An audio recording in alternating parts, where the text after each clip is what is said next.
Hello વિદ્યાર્થી મિત્રો, very good morning. Shri કન્યા પ્રાથમિક વિદ્યાલય કાલાવડની ઈ લર્નિંગ એપ્લિકેશનમાં હું આપ સૌનું હાર્દિક સ્વાગત કરું છું. વિષય ગુજરાતી, ધોરણ 8, પાઠ નંબર 17, સંસ્કારોની શ્રીમંતાઈ. એનું આપણે જોવાના છીએ આજે પાઠ નંબર 2. ફર્સ્ટ લેક્ચરની અંદર આપણે પાર્ટ 1 જોઈ ગયા છીએ અને આજે સેકન્ડ લેક્ચરની અંદર આપણે પાર્ટ 2 જોવાના છીએ. જો હજી સુધી તમે પાર્ટ 1 ન જોયો હોય તો હું તમને તેની લિંક ડિસ્ક્રિપ્શન બોક્સની અંદર આપી દઈશ. તમે ત્યાંથી જઈ અને પાર્ટ 1 ને જોઈ શકશો. તો વિદ્યાર્થી મિત્રો, આપણે છે હવે પાર્ટ 2 તરફ આગળ વધીએ. આપણે જોઈએ કે આપણે પહેલા લેક્ચરની અંદર શું શીખ્યા હતા. પહેલા લેક્ચરની અંદર આપણે જોયું હતું કે આ પાઠ છે તેની લેખિકા છે કુંદનિકા કાપડિયા, જેમનો જન્મ 1927 ના રોજ થયો હતો લીંબડી ગામે. અને આપણે એ પણ જોયું હતું કે આપણને છે એ આપણા અભ્યાસક્રમની અંદર એને બતાવેલા હતા કે હાલ તેઓ વલસાડ નજીક આવેલા નંદીગ્રામમાં સ્થાયી અને સાહિત્ય સર્જન કરી રહ્યા છે. પરંતુ વિદ્યાર્થી મિત્રો, થોડાક ટાઈમ પહેલા 30 એપ્રિલ 2020 ની અંદર છે તેઓ મૃત્યુ પામ્યા છે. તેમને છે એ જાણીતી એક નવલકથા 7 પગલા આકાશમાં છે એ લોકો સમક્ષ રજૂ કરી છે અને લોકોએ તેને બહુ વાંચી પણ છે. એટલા માટે તેને કીધું છે કે તેમની નવલકથા બહુ ચર્ચાયેલી નવલકથા છે. તેની સાથે સાથે તેમને પ્રેમના આંસુ, કાગળની હોડી જેવા વાર્તા સંગ્રહો પણ આપેલા છે. તેમજ પરમ સમીપે વિશિષ્ટ રીતે તૈયાર કરેલો તેમનો પ્રાર્થના સંગ્રહ છે. તેમણે સાહિત્યની સાથે સમાજમાં સેવા પણ કરેલી છે.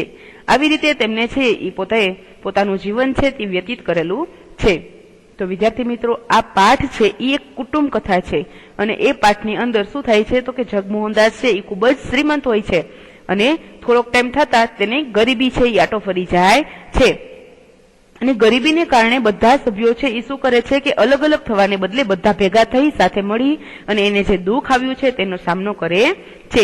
એ રીતે આપણે આગળ જોતા ગયા હતા અને આપણી લેખિકા પણ તેના ઘરે શું કરવા માટે ગઈ છે તો કે બધાને મળવા માટે ગઈ છે અને વારાફરતી તે બધાને મળે છે. સૌથી પહેલા દાદાજીને મળે છે, દાદાજીની સાથે વાતો કરે છે, પછી સુમોહનભાઈને મળે છે અને સુમોહનભાઈને મળ્યા પછી એ બંને વચ્ચે થોડી પ્રીતિ અને એ બંનેના કરિયરની વાતચીત થાય છે. એના પછી પોતે છે લેખિકા દર્શનાબહેન છે એ એના ભાભીને મળે છે.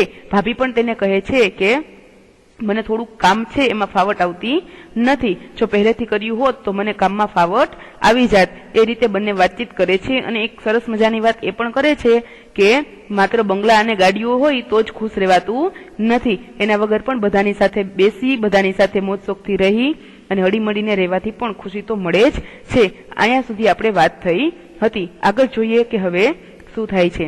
પાર્વતીબહેન શું કહે છે કે પાર્વતીબહેન માળા ફેરવીને હમણાં જ ઉભા થયા હતા. મને જોતા જ બોલ્યા, આવ દર્શના, તું આવે છે તો ગમે છે. હું તો હવે એટલી એકલી પડી ગઈ છું કે પ્રીતિ કોલેજમાં જાય ને ઉત્પલા તો ઘરમાં મને અડવાઈ સુધા દેતી નથી. કોઈ પણ કામ છે એ મને કરવા દેતી નથી. મિલન મૃણાલને તૈયાર કરું છું તો પણ કહે છે, ના બા, અમે બધું કરીશું, તમે રહેવા દો, પછી આખો દિવસ કરવું શું. શું થાય છે કે પાર્વતીબહેન છે એ હમણાં માળા કરીને ઉભા થયા. ત્યાં દર્શનાબહેન તેમની પાસે ગયા. એટલા માટે પાર્વતીબહેને તેમને પૂછ્યું કે આવ દર્શના, તું આવે છે તો મને ગમે છે, કારણ કે હું તો આખો દિવસ એકલી અટુલી રહું છું. કારણ કે પ્રીતિ કોલેજમાં જાય છે અને ઉત્પલા ઘરનું કામ કરે છે. મને ઘરનું કામ અડવા પણ દેતી નથી. હું મિલન અને મૃણાલને તૈયાર કરું તો પણ તે મને ના કહે છે અને શું કહે છે કે તમે રહેવા દો, હું બધું કરી લઈશ. એ હસી કે કેવા નસીબદાર સાસુ છો તમે, આવી વહુ કઈ સહેલાઈથી નથી મળતી. શું કહે છે કે સારું, તમને તો કઈ કામ કરવા દેતી નથી, એટલે માટે એને શું કહે છે કે તમે તો નસીબદાર સાસુ છો, આવી વહુ છે સહેલાઈથી મળતી નથી. એ મારી નજીક આવી અને ધીમે સ્વરે બોલ્યા, તો તું શું માને છે કે એ મારું નસીબ છે? એ તો છે દાદાજીના પુણ્યનું બળ. મને ખબર છે ને કે દાદાજીના દિલમાં ભગવાન બેઠા છે. જિંદગી આખીમાં કદી ખોટું કામ એમણે કર્યું નથી, ખોટું વચન બોલ્યા નથી, કોઈનો તિરસ્કાર કર્યો નથી. ભગવાને સંપત્તિ લઈને તો ઉલટાનું વધુ મોટી આશીષ આપી છે. પણ શોક એટલો થાય છે કે બધાએ આ મુશ્કેલી નિવારવા કંઈક ને કંઈક કામ ઉપાડી લીધું છે. હું એકલી રહી ગઈ. મને થયું કે કપડાં સીવતા શીખવું તો સંચો ઘેર વસાવી શકાય, પણ ડોક્ટરે કહ્યું હતું આંખે ઝાંખપ આવે છે એટલે આંખનું કોઈ કામ હમણાં કરજોમાં. દવા થઈ જાય પછી ચશ્મા લેવા પડશે. ખરે ટાંકણે વિઘન ઉભું થયું છે. બસ આટલું ના હોત તો કશી ખોટ નહોતી.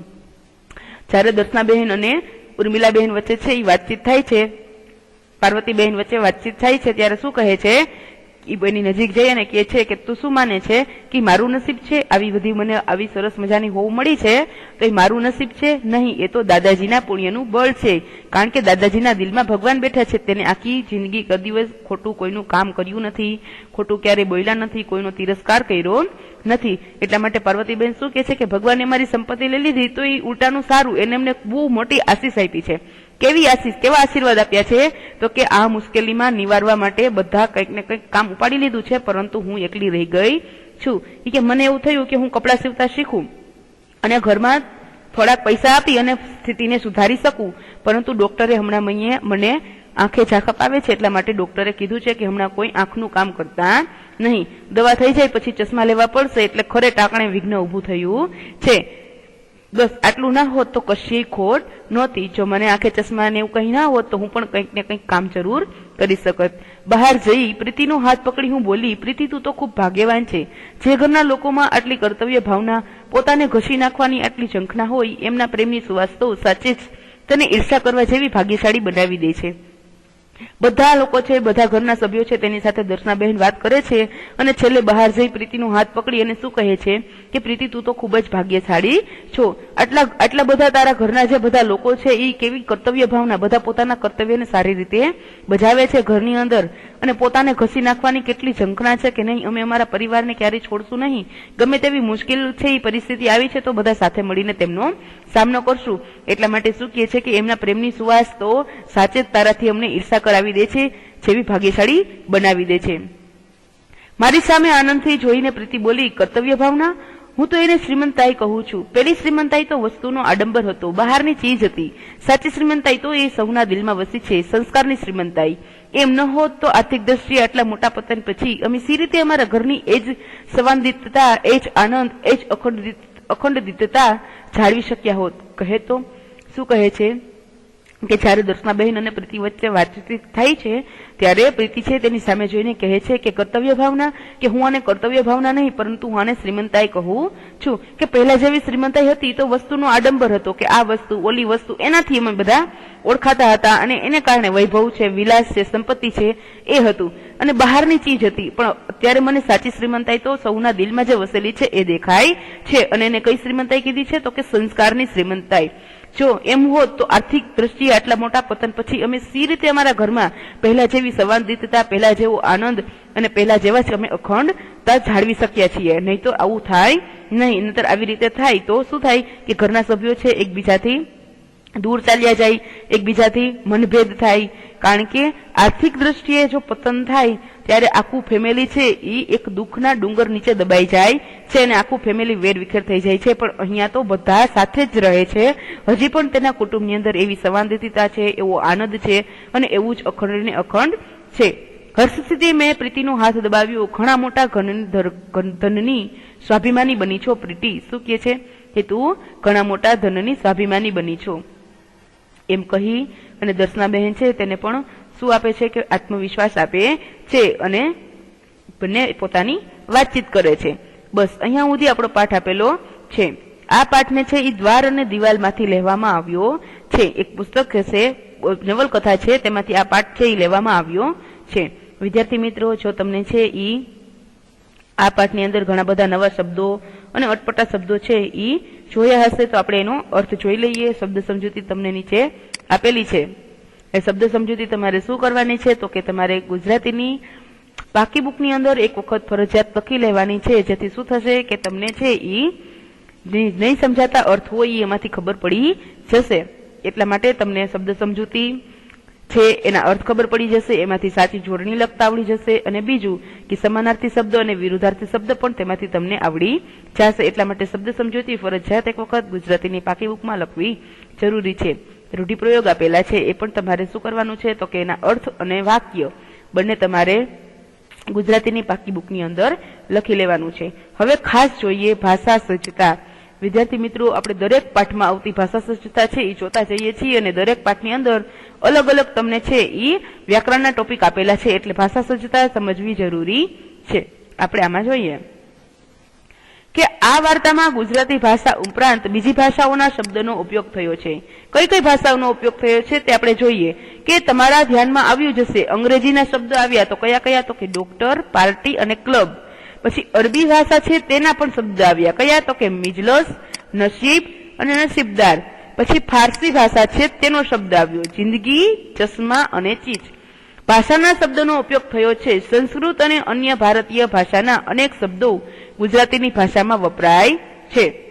કે અંગ્રેજી ભાષા, અરબી ભાષા અને ફારસી ભાષા છે તેમને તમને આ પાઠની અંદર જે 3 શબ્દ વપરાયેલા છે અને સાથે સાથે તમને એવું પણ કીધું છે કે સંસ્કૃત અને અન્ય ભારતીય ભાષાના અનેક શબ્દો છે એ આપણી ગુજરાતી ભાષામાં પણ વપરાય છે.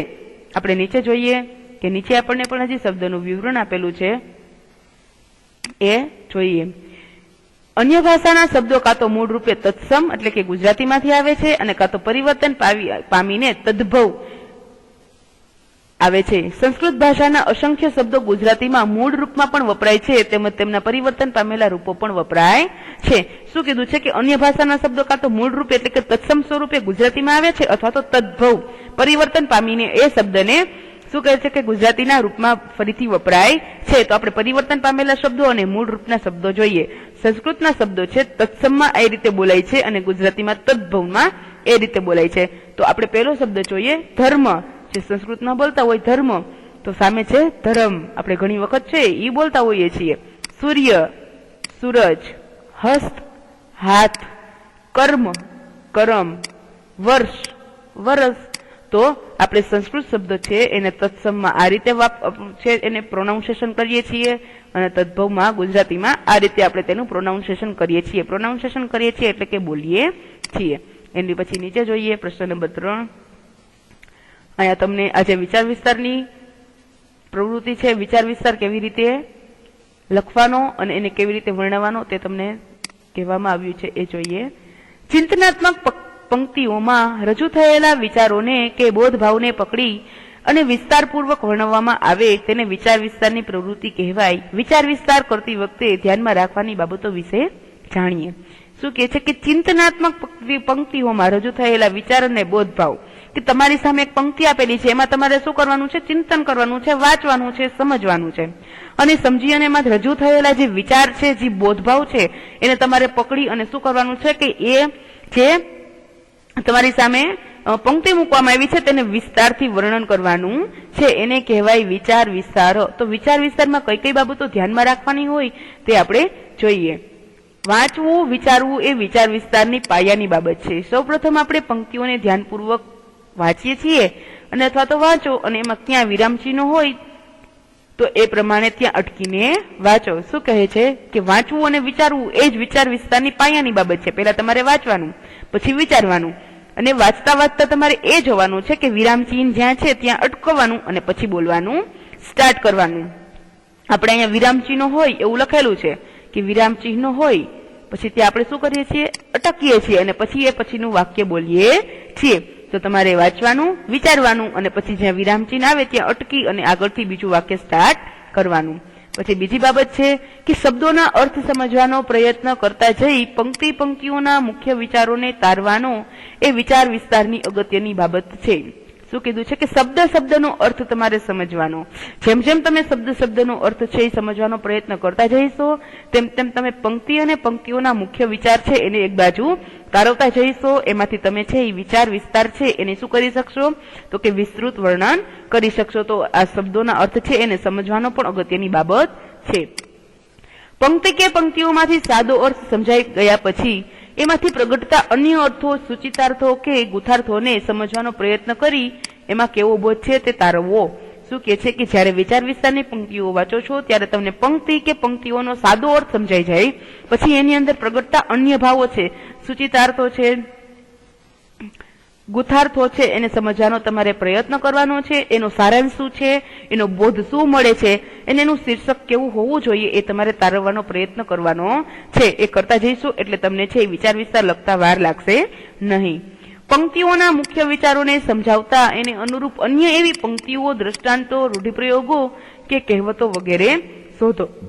શું કહે છે કે પંક્તિઓના મુખ્ય વિચારોને સમજાવતા પંક્તિઓના મુખ્ય વિચારો તમને સમજાઈ જાય એટલે એને અનુરૂપ તમારે અન્ય એવી પંક્તિઓ શોધવાની છે અથવા તો લખવાની છે, અન્ય એવા દ્રષ્ટાંતો એટલે કે ઉદાહરણો ગોતવાના છે, એવા રૂઢિપ્રયોગો અને કહેવતો વગેરે તમારે શોધવાની છે. કારણ કે વિચાર વિસ્તાર હોય એની પંક્તિ તો માત્ર 2 જ લીટીમાં આપેલી હોય છે, પરંતુ તમારેનો વિચાર વિસ્તાર છે એ એક ફકરા સ્વરૂપે તમારે છે એ શોર્ટ નોટ સ્વરૂપે લખવાનો હોય છે. એના પછી છે કે સામાન્ય રીતે વિચાર વિસ્તાર કે અર્થ વિસ્તારના લેખનને આપણે 3 ફકરામાં લખવું જોઈએ. પ્રથમ ફકરામાં મુખ્ય વિચારની, બીજા ફકરામાં પંક્તિઓની વિગતો અને દ્રષ્ટાંતો સાથે વર્ણવી અને છેલ્લા અને ત્રીજા ફકરામાં ફરીથી સારરૂપે વિગતો સાથે પોતાનું મંતવ્ય રજૂ કરવું. મેં તમને હમણાં જ કીધું કે આને ફકરા સ્વરૂપે તમારે લખવાનું હોય છે. તો સામાન્ય રીતે વિચાર વિસ્તાર કે અર્થ વિસ્તાર લખતા હોય ત્યારે 3 ફકરામાં લખવાનું હોય. પહેલા ફકરાની અંદર તમારે મુખ્ય વિચાર લખવાના, બીજા ફકરાની અંદર પંક્તિઓની વિગતો શું કહેવા માંગે છે તેને ઉદાહરણો સાથે લખવા અને છેલ્લા ફકરાની અંદર ફરીથી તમારે સાર રૂપે, સારાંશ રૂપે અથવા તો બોધ રૂપે અન્ય વિગતો લખી અને તમારું મંતવ્ય છે એ તમારે રજૂ કરવાનું હોય છે. છેલ્લે તૈયાર થયેલા લેખનને એકવાર ફરીથી વાંચી લેવું જોઈએ અને એમાં કાંઈ ભાષાકીય ભૂલો રહી નથી ગઈ ને તો જોઈ લેવું અને રહી ગઈ હોય તો તેને સુધારી લેવી. એક વખત વિચાર વિસ્તાર તૈયાર થઈ ગયા પછી તમારે એને ફરીથી વાંચી લેવાનો અને જોવાનું કે કોઈ ભાષાકીય ભૂલ તો નથી રહી ગઈ ને. જો ભાષાકીય ભૂલ રહી ગઈ હોય, કોઈ ચિહ્ન કરવાના રહી ગયા હોય તો તમારે શું કરવાનું કે તેને સુધારી લેવી. બસ આ રીતે વિચાર વિસ્તાર લખવામાં આવે છે. તો તમારે પણ તમને તો કોઈ એક વિચાર વિસ્તાર છે એને તમારે ગુજરાતીની પાકી બુકની અંદર એક વખત લખી લેવો અને અન્ય વિચાર વિસ્તાર છે એ જાતે લખવાની પ્રેક્ટિસ કરવી, જેથી તમે વિચાર વિસ્તાર છે એને વ્યવસ્થિત સમજી શકશો અને વ્યવસ્થિત લખી શકશો. વિદ્યાર્થી મિત્રો, અહીંયા ભાષા સજ્જતા છે એ પૂર્ણ થાય છે. એના પછી તમને અભ્યાસ આપેલો છે જેમાં વિકલ્પ આપેલા છે, એ પછી આપેલા છે નીચેના પ્રશ્નોના ઉત્તર આપો. એના ઈ તમારે શું કરવાનું છે તો કે ગુજરાતીની પાકી બુકની અંદર લખી લેવાનું છે. એના પછી તમને સ્વાધ્યાય આપેલું છે, એમાં પણ તમને પ્રશ્ન આપેલા છે અને પ્રશ્ન નંબર 2 માં આપેલું છે કે પાઠને આધારે નીચેના વિધાનો સમજાવો. તમારે પાઠને આધારે સમજાવવાના છે એટલે કે ક્યાંયથી આપણે ગોતવાના છે નહીં. તમે જે પાઠ સમજ્યા છો, આપણે પાર્ટ 1 અને પાર્ટ 2 જોયો, એ બંને છે એ તમારે શું કરવાનું તો કે ફરીથી એક વખત જોઈ લેવા અને એને આધારે તમારે શું કરવાનું છે તો કે પ્રશ્નના જવાબ આપવાના છે. એ તમારે ગુજરાતીની પાકી બુકની અંદર લખી લેવા. એના પછી તમને પ્રવૃત્તિ આપેલી છે કે હકારાત્મક અભિગમ ધરાવતા પ્રસંગોની યાદી તૈયાર કરીને વર્ગ સમક્ષ વાંચો.